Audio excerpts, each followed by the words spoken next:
Hello everyone and welcome yourselves to another raid video. My name is RubyXE and today I want to talk about the starter champions and which ones I think you should pick when starting a new account. But before I get into the video, if you are enjoying the content, please don't forget to consider clicking that subscribe button.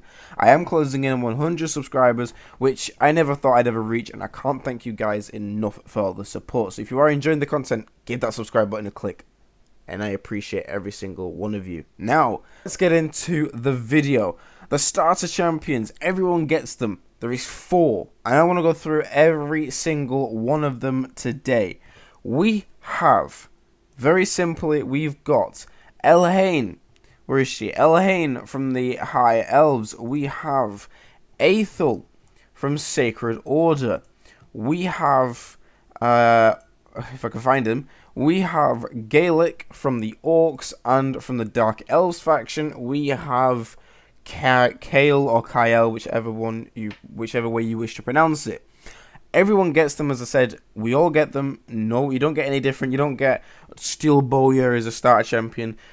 And sometimes the decision, especially for those who are starting the game for the very first time, can be overwhelming. So with this video, which is aimed at lower end players, so I won't be going into high end gear or anything, just the standard gear, I want to talk about each one and which one I would pick if I was to start a brand new account. Let's get into it. So, the first one I want to talk about while I'm on the page might as well be Kyle, or Kale, which way you wish to pronounce.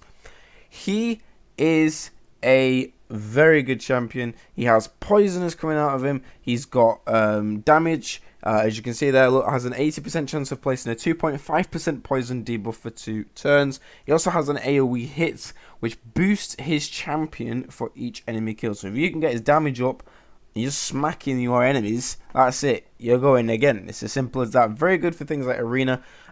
He also has an A3, which attacks 4 times at random, has a 40% chance of placing a 5% debuff for 4 turns. Perfect for things like Fire Knight, Clan Boss, Dragon. Really, really good, especially if you want to get as many poisons off as possible. Although actually I do believe this is just poison for 1 attack. I don't think it's for all of them, but it is still super good, although I'm not actually too sure. It's been a while since I've used them myself. But he would be good for things like I said, Dragon, where you're placing them poisons. Clan Boss is brilliant for Clan Boss, again where you're placing those poisons. AoE hits, so maybe helping to clear out some of the spiders if you've got no other champions, which AoE A1, which you probably won't if you're just starting off.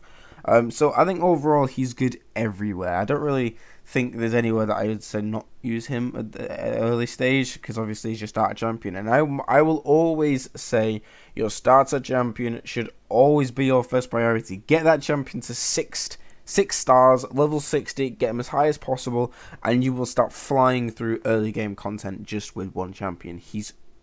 They are too good for that.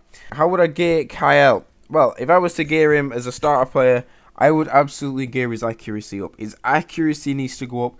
Get his speed up as much as possible. Is obviously keeping him alive, and his attack and crit rate. Crit damage obviously will come with it too, but if you're an early game player, just focus on getting his crit rate up. Focus on getting his attack up. Get him in the lifesteal to start off with, because obviously you do get starter lifesteal gear. Actually, the lifesteal recommendation I'd recommend for all your starter champions. It helps you fly through a campaign so much easier. You don't have to rely on other champions to heal. You can just heal yourself per the amount of percentage of the amount of damage you do. But I think the most important stat for KL is definitely his accuracy. If you want to get that up as much as possible so he lands these poisons, remember, if you are doing dungeons, multiply the stage number by 10, and that's how much accuracy you should be aiming for, or obviously higher. So for example, if you're doing stage 5 with Kale, you would need 50 accuracy. I do believe, and again, if you're an early game player, you don't need to worry about this now, but I do believe after stage 20 it caps at 200. I'm not too sure, but remember, multiply the stage number by 10 to get a sort of a representation of which accuracy you should be aiming for. Of course, when you get 6 stars, you want to be getting that. Of course, by the way, I quite like this skin. You want to be getting his. You want to be getting him a banner for accuracy, so you will need to farm Spider. That is the poisoner himself, Kale. Let's talk about the next one. And here we are with the next starter champion. We have Gaelic, who's from the Orc faction. He is a very good damage dealer for early game, like pretty much all of them are. These are his skills. He has a standard hit, attacks one enemy twice. That's it. Simple as that. No like extra things, just attacks an enemy twice, which is good for things like Fire Knight, especially early game Fire Knight, and so on. AoE has attacks all enemies, has an extra 15% chance of inflicting critical hit. What does this mean? This means overall you will only need his crit rate. Oh, I was about to show you stats for a second, then I'm not on mine. Get his crit rate to 85% because that extra 15 will automatically take it to 100. So when you're doing your gearing, you'll only need an extra 70% crit rate on top of that. So super easy to build. I can't remember if Kale had that. I'm almost certain he didn't. But you know, if it says that it has an extra 15%, you don't need to book him straight. You don't need to gear him straight to 100. You just need to do it to 85%. And actually, if you're against a positive affinity, if I might have this wrong, so don't take my word for it. I'm almost certain this is right though. You have another 15% chance if you're attacking a stronger affinity. So with Gaelic, if you're attacking Spirit Champions, you then only need your overall crit rate to be 70% because it gets an extra 15 from this and an extra 15% crit rate chance because of the affinity. He is strong against the enemy. I'm almost certain this is the way it is because I seem to get a higher crit rate chances every time I'm against stronger affinity. He also has places a 30% increased speed buff on this champion, so which means he's going a lot quicker. He's taking a couple of extra turns. You don't need accuracy to land this at all. This one attacks four times at random, has a 30% chance of placing a 30% decreased defense debuff for 2 turns, has a 30% chance of placing a 60% decreased defense debuff for 2 turns if the target has more than 2 debuffs. So if you've got him linked up with someone who's placing debuffs for fun, say you've managed to get lucky with your shards and you've got Kale and Gaelic in like your first couple of shards, Gaelic's placing those poisons, decreased defense then goes on, and obviously the more debuffs the enemy has, the better, because he gets a bigger decreased defense debuff. What does decreased defense mean? Well, it's very, very simple. Defense is basically difference between life and death. If you've got a high defense, you're not taking as much damage unless the enemy has a skill which ignores either all or a percentage of your defense. You will know that, by the way, because it says it in the skill. It's not like secret. I guess maybe unless the enemy's in savage gear if you're in the arena. But anyway, so decreased defense basically decreases that, basically in hindsight meaning, in simpler terms, meaning your enemy is going to take more damage. This is obviously one of the best debuffs in the game. Obviously you're going to want this to land. So what do you need? I hope you're all saying accuracy. That is correct. Accuracy is going to be needed for this skill to land. I'm going to give you a hint. If the skill says this debuff cannot be resisted, you will not need accuracy for that particular debuff. Okay, if you obviously you might still need accuracy because you might be placing other debuffs that can be resisted. But if it says that it cannot be resisted, you do not need accuracy. But in this instance, you will need accuracy. So the same way I said with Kale, you're going to want that accuracy band. You're going to want accuracy substats. If you don't have them, that's fine, obviously, if you've got other ones. But accuracy is super important for him to land that decreased defense. Where would I use him? Well, I'd use him in Fire Knight, especially if this attacks one enemy twice. I'd obviously use him everywhere, like I said, with KO. It's your starter champion, you're going to use him everywhere. But if you want to be specific, I would use him in Fire Knight for this skill. Probably Arena and stuff, and places like with wave content for this skill. And for this, definitely Fire Knight. By the way, quick thing with Fire Knight, I'm going off on a bit of a tangent. If the Fire Knight has his big shield up, the debuffs won't land regardless of accuracy. So I would say get your shield down before using this skill. Or do it to where like 2 or 3 of those hits are going after his shield. Of course, like with Kale and every single starter champion, he has an ally HP aura for all battles by 15%, basically just meaning longer survivability, bigger health, and so on. Obviously, like I said with Kale, lifesteal gear, get him in that starter lifesteal gear you're going to want his attack up, you're going to want his accuracy up as well for that decreased defense. If you've got a champion that is placed in decreased defense of the A1, I wouldn't bother putting accuracy on this, just get him damage. His speed is obviously, I think, the same as KO. You're going to want to put speed on him. Every single champion, you're going to want some decent amount of speed on. But you do get High Kitsune after day 30, who then increases the speed. So your champions will be going a lot quicker even so. Again, you don't need accuracy for this. As I said, you do not need accuracy. If you are, the sort of rule of thumb is if you are placing a debuff or doing something that decreases the turn meter of an enemy, you will, or it's like stealing buffs and stuff, you will need you will need accuracy. But if you're placing a buff on yourself or another ally champion, you don't need accuracy at all. But yeah, that's Gaelic. He's a beast. On to the next one. And here we go with champion number 3, Aethel. She's from the Sacred Order. What does she do? Let's have a look at her skills. A1 Strike Down attacks one enemy 3 times, has a 75% chance of placing a 25% weaken debuff for 2 turns, on the last hit. What does weaken do? Well, just like decreased defense, it increases the amount of damage that the enemy champion is taking, or whoever has the weaken. It basically just straight out, you take 25. I think you take 25% more damage or something along those lines. It's very good, extremely good debuff, and especially like I've said with Gaelic and Kale, you will need accuracy to land it. A2 attacks all enemies, has an extra 15% chance of inflicting a critical hit. Give me a second, let me just go and check Kale a sec. Yeah, my bad, right, yeah, there we go. So Kale does have the extra 15% chance. I thought so, I got a bit confused then. So yeah, just like I said with Gaelic, basically just build her, I think it's a she, I'm almost certain it's a she. Build her crit rate to 85% crit rate, or if you're against a positive affinity against Spirit, which is the green little lightning bolt symbol, you will only need 70% crit rate if that thing is true. I'm almost certain it is. She has a 1 extra speed over the other 2, but the speed obviously you will need to build. I didn't actually realize she was this quick, actually. I've only just noticed. A3 places a 25% increased attack buff on this champion, places a 30% increased defense buff on this champion for 2 turns if the current HP of the champion is less than 50%, and also gains an extra turn.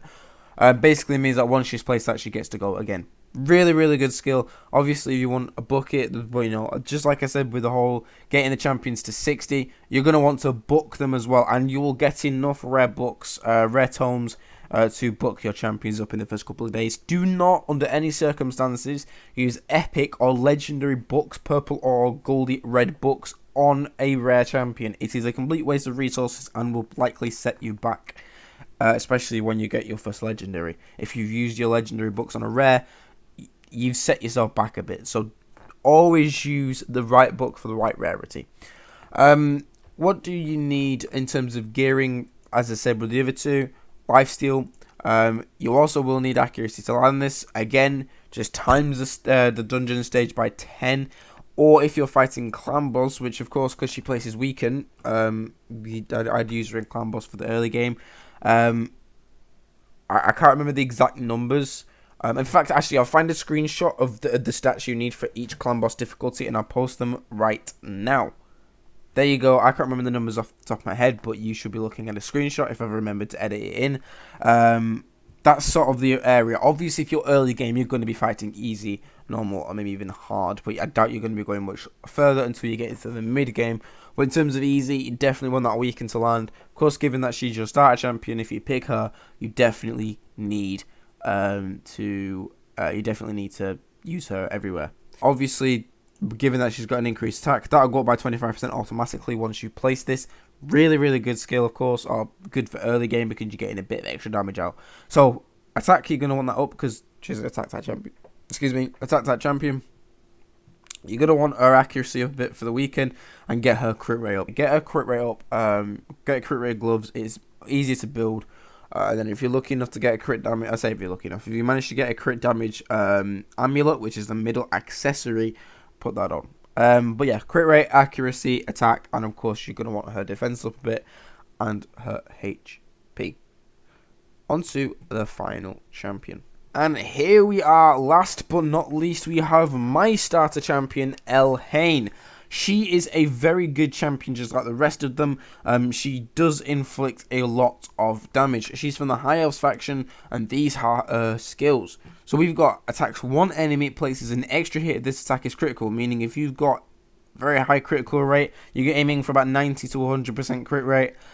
She's landing 2 hits on her A1. Both do very good damage. A2 attacks one enemy, then attacks all enemies with an extra 15% chance of inflicting a critical hit, and then places a 30% increased crit rate buff on this champion for 3 turns if the target is killed. Basically means that you only need about 60% crit rate overall in her build if you are utilizing her A2 to the best that you can.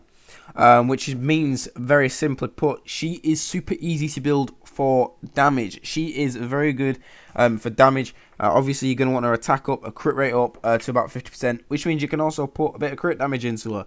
If you manage to pull some crit damage gloves, good. As long as you're getting crit rate substats in your other sets. I'm pretty sure most the starter lifesteal sets, you do get crit rate. A3 is a very simple one. She attacks all enemies twice. No debuffs or anything.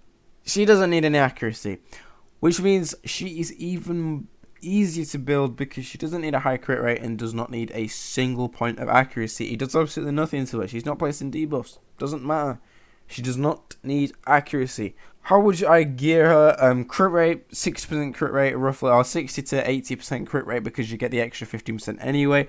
You do get the extra crit rate boost from her A2, so you definitely need to build her crit rate around about the 60 to 70% mark. By the way, what do I mean when I say A1, A2? I don't know what the A stands for, but basically that's her. I think it's like attack 1 or yeah, so that's A1, A2, A3, simple as that. Anyway, yeah, so she doesn't need accuracy. Of course, she has an aura of 50%, just like the rest of them. And yeah, I have talked a lot in this video. I apologize if I said this every time. My commentary is a bit slurred. I don't know where this has come from, but I'm suffering from a bit of a sprain in my jaw, so it hurts every time I open my mouth past a certain point. It's a little bit uncomfortable, but you know, just gotta get through it. I'm sure it'll heal. But yeah, that is Elaine.